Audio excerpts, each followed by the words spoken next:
চাপে রেখে 2 উইকেট বার করলো, ওইটা কতটা আসলে হেল্প করেছে? হ্যাঁ, অবশ্যই। তারা শুরুতে অনেক ডিসিপ্লিন বোলিং করছে এবং পার্টনারশিপ বোলিং করছে। তো ২ দিক থেকে যখন পার্টনারশিপ বোলিং হয়, ব্যাটসম্যান চাপে ভুল শট খেলতে যায় কিংবা তাদের মাথায় যখন রান না থাকে বোর্ডে, তখন তারা অনেক কিছু চিন্তা করে। তো ওই ফায়দাটা আমাদের বোলাররা শরীফুল ভাই এবং তাসকিন ভাই নেওয়ার চেষ্টা করছে। আলহামদুলিল্লাহ তারা সাকসেস হইছে। তাসকিন সম্পর্কে যদি একটু বলতেন, মানে ওরা এখন টেস্ট টিমে অনেকদিন পরে আসলো, তো আপনার সাথে সবসময় সব কোনো না কোনো ফর্মেটে থাকে, মানে ওর রোলটা কি থাকে এবং আপনার সাথে সম্পর্কটা কি রকম? হ্যাঁ, আমার সাথে সম্পর্ক ওনার অনেক ভালো। আমি ওনার একজন ছোট থেকে ওনার খেলা দেখছি এবং যখন থেকে কাছ থেকে দেখছি ওনাকে একজন বড় ভাইয়ের নজরে দেখি এবং উনি আমাকে সবসময় ছোট ভাইয়ের মতো স্নেহ করে এবং আমার যে ভুলগুলা সেইগুলা তিনি আমাকে সবসময় বলে যে, "রানা এই জিনিসটা করলে তোমার জন্য ভালো।" কারণ উনি আমার বয়সটা পার করে গেছে। তো উনি সবসময় আমাকে ছোট ভাইয়ের মতো স্নেহ করে এবং আমি ওনাকে সবসময় বড় ভাইয়ের মতো দেখি। আমাদের সম্পর্কটা এরকম। হ্যাঁ, রানা, আপনি একটু আগে যেটা নিয়ে কথা হচ্ছিল, বাবর আজমকে তৃতীয়বারের মতন আউট করলেন টেস্টে। আরো দুইজন বোলার বাবর আজমকে 3 বার আউট করেছে, স্টার্ক এবং কামিন্স, কিন্তু তাদের অনেক বেশি ম্যাচ লেগেছে, আমরা 3 ম্যাচে 3 বার। এই জিনিসটা কেমন? একটু বড় ব্যাটসম্যান যারা বা যারা একটু হাই ক্লাসে, তাদেরকে আউট করতে কি একটু বেশি মজা লাগে? না, আসলে প্রত্যেকটা ব্যাটসম্যানকে আউট করতে মজা লাগে। কারণ প্রত্যেকটা উইকেটই আমার জন্য ইম্পোর্টেন্ট এবং আমার টিমের জন্যে। সো ধরেন আপনি একটা ব্যাটসম্যানকে বলে আউট করতে পারবেন না যে এই ব্যাটসম্যানটা ভালো ব্যাটসম্যান কিংবা অল ক্রিকেটের বড় নাম, আপনি কখনো বলে আউট করতে পারবেন না। আমি জাস্ট আমার প্রসেসের মধ্যে থাকার চেষ্টা করি এবং চেষ্টা করি যে কেমনে আমার প্ল্যান এক্সিকিউট করে আমার টিমকে হেল্প করা যায়। একটা জিনিস একটু জানতে চাই, লাস্ট মানে আপনি তো খেলছেন অনেক বছর ধরে, 3-4 বছর ধরে খেলছেন, ন্যাশনাল টিমও খেলছেন প্রায় 2 বছর ধরে, কিন্তু লাস্ট কয়েক মাসে আপনাকে নিয়ে যে এক্সপেকটেশনটা তৈরি হয়েছে, বা আপনিও নিশ্চয়ই জানেন যে আশেপাশে যত কথা হচ্ছে সেটা হয়তো একটু বেশি, কিন্তু এই জিনিসটা আপনি কিভাবে কোপ আপ করছেন, বা এইটা এনজয় করছেন, নাকি আসলে চাপ মনে হচ্ছে, কি মনে হচ্ছে আপনাকে? আসলে প্রথমত আমি আশেপাশে কি কথা হচ্ছে এই জিনিসগুলো আর দেখতেছি না, কারণ নিজের প্রতি এক্সপেকটেশন সেরকম নেই, কারণ এক্সপেকটেশন কখনো ভালো কিছু নিয়ে আসে না। আমার জাস্ট আমি আমার স্কিল যে জিনিসটা সেই জিনিসটা আমি মাঠে গিয়ে এক্সিকিউট করার চেষ্টা করি এবং আমি চেষ্টা করি যে আমার টিমে কি আমার টিম আমার কাছ থেকে কি চাইতেছে এবং আমার ক্যাপ্টেন আমার কি প্ল্যান দিতেছে, এই জিনিসগুলো আমি এক্সিকিউট করতে পারতেছি কিনা, এই জিনিসটার উপরে আমার সবসময় মনোযোগ থাকে। আমার এই মনোযোগ এটা থাকে না যে বাইরের থেকে আমার প্রতি কতটা এক্সপেকটেশন রাখা হচ্ছে, কারণ এক্সপেকটেশন যখন নিজের প্রতি নিজে রাখবো তখন ধরেন একটা এক্সট্রা প্রেশার, এই জিনিসটা আমি নিজের প্রতি নিজে রাখতেছি না। চেষ্টা করতেছি যতটুকু পারা যায় নিজের স্কিল অনুযায়ী টিমকে আমার হেল্প করার।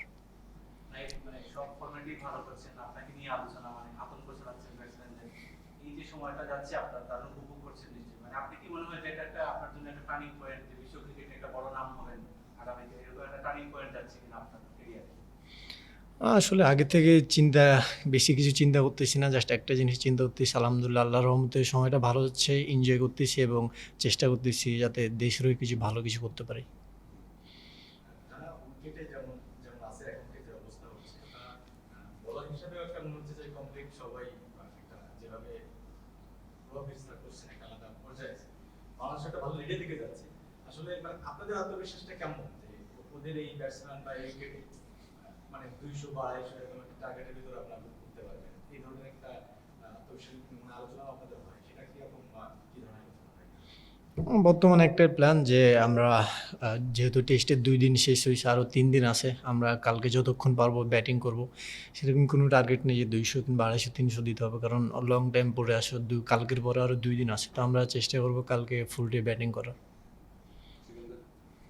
রাইট, আপনি যে বলটায় বাবরকে আউট করলেন, তার আগের বলটাই ছিল ১৫ পরেরটা দিলেন আপনার ১৫ এদিকে একটা ট্র্যাক করছিলেন নাকি, মানে পানি ফেলার জন্য যেভাবে ১০ কিলোমিটার কমিয়ে দিয়েছেন?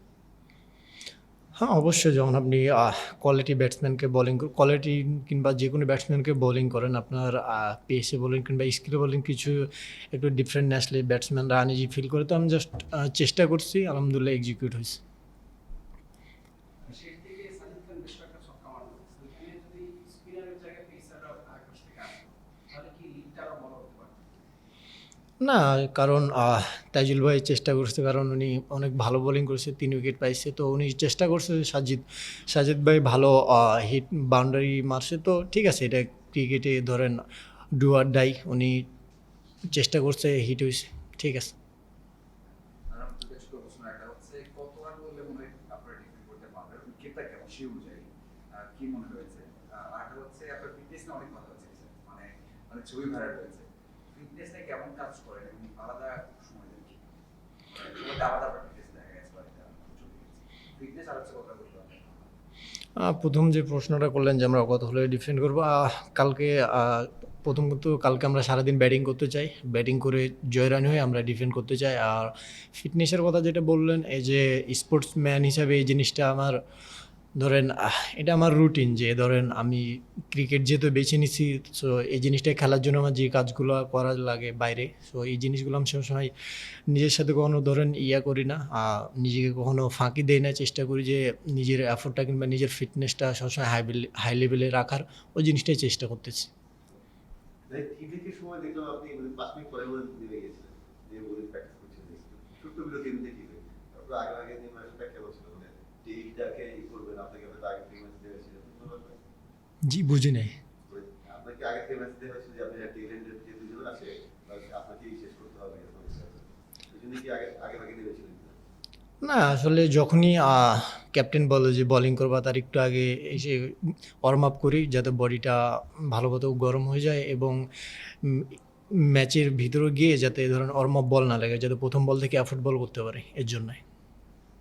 নাহিদ, একটু প্রথম টেস্টে একটু ফিরতে চাই। প্রথম টেস্ট ম্যাচ জয় করে সংবাদ সম্মেলনে শান্তনু বলেছিলেন যে নাহিদ রানাকে কেউ বাউন্সার, মানে সে যদি বোলার হতো নাহিদ রানাকে বাউন্সার দিত না। আপনি যখন এখানে ব্যাটিং করতে নামলেন, যতটুকু ব্যাটিং করেছে দেখছি কেউ বাউন্সার দেয়নি, মানে বিষয়টা কিরকম যে নাহিদ রানাকে বাউন্সার দিতে এখন অন্য কেউ ভাববে?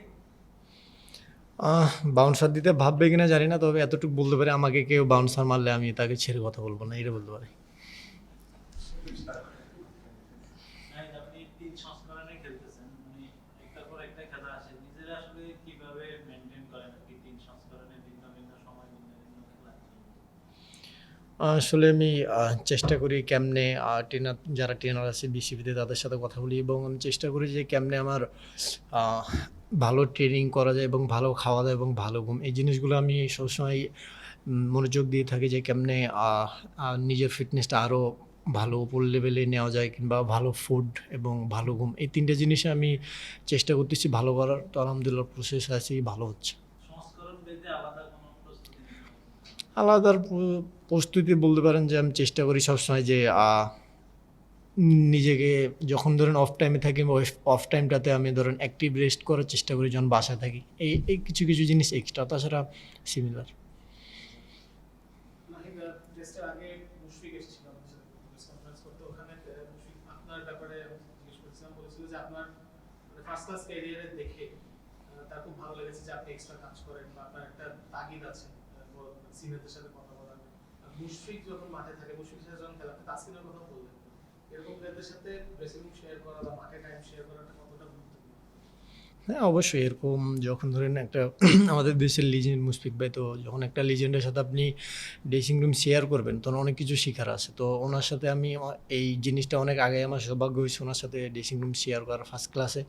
তো যখনই ওনার সাথে দেখা হয়, যখনই একসাথে খেলা হয়, কিছু না কিছু শেখার চেষ্টা করি, এবং যখনই হচ্ছে আমার যদি কোনো কিছু ভুল হয়, উনি নিজে থেকে এসে আমাকে বলে যে এই জিনিসটা করলে তোমার জন্য ভালো। তো অবশ্যই যখন ধরেন আপনি একটা দেশের সাকসেসফুল ক্রিকেটারের সাথে কথা বলবেন বা ড্রেসিং রুম শেয়ার করবেন, অনেক কিছু শেখার থাকে।